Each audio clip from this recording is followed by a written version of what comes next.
The popular kids ranked every guy in our grade by looks and height and posted it online. I decided to make them regret it, just not the way they expected. I found out because a friend texted me "sorry man" with a link. Every guy in our grade ranked. I was a 4. The note next to my name said, "Forgettable face, shorter than he thinks." Other guys got worse. It was anonymous, but everyone knew it was Cassidy and her group. She ran the school, so nobody said a word. By Monday, a couple of guys had wiped their socials. One kid, Darius, stopped showing up entirely. I saw his mom in the front office picking up his homework, eyes red. The group thought it was hilarious. I heard Cassidy in the hall saying, "It's a joke. Guys are so sensitive." I tried the right way first. I brought the list to a counselor who said she'd look into it, and then nothing happened. A week later, it was still up, with new comments. Someone had ranked Darius dead last and written generous. He still wasn't back. Other guys were rerouting around Cassidy's lunch table just to avoid it. I caught her at her locker. "The list is hurting people. Darius hasn't been to school in 2 weeks. Take it down." She gave me a fake pity face. "Aw, upset about your little 4? Her friends laughed. I didn't take the bait. "Darius is gone because of this. You'd be fine if someone did it back to you?" She shrugged. "No one would dare. And guys need to stop being so emotional. We're just telling the truth." "Okay," I said, and walked away. That night, I sat in my room and thought about it. My first instinct was exactly what you'd guess. Make my own list. Rank the girls by something cruel. Put Cassidy at the top. Let her feel it. I even started typing it. Then I stopped because I pictured some other girl in that grade. Someone who never touched Cassidy's list,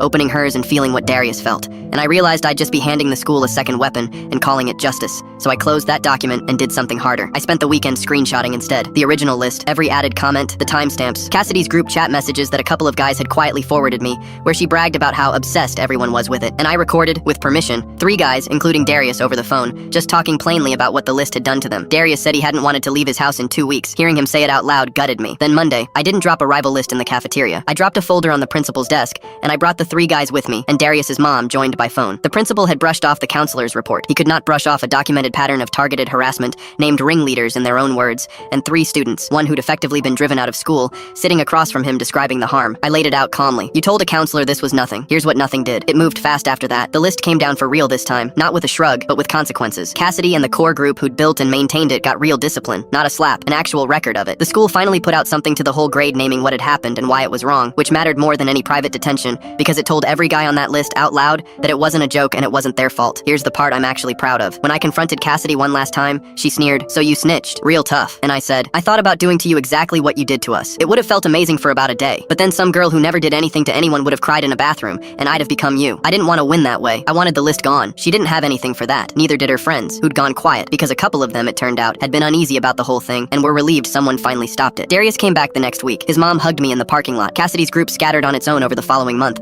not because anyone humiliated them, but because nobody wanted to be attached to what they'd done once it was named for what it was. If you take anything from this, you don't beat cruelty by getting better at it. You beat it by refusing to be quiet and refusing to become it. Both of those took more guts than a revenge list ever would have. And if a joke like that one ever has you feeling the way Darius felt, please tell someone real today. It's not weakness. It's the strongest move there is.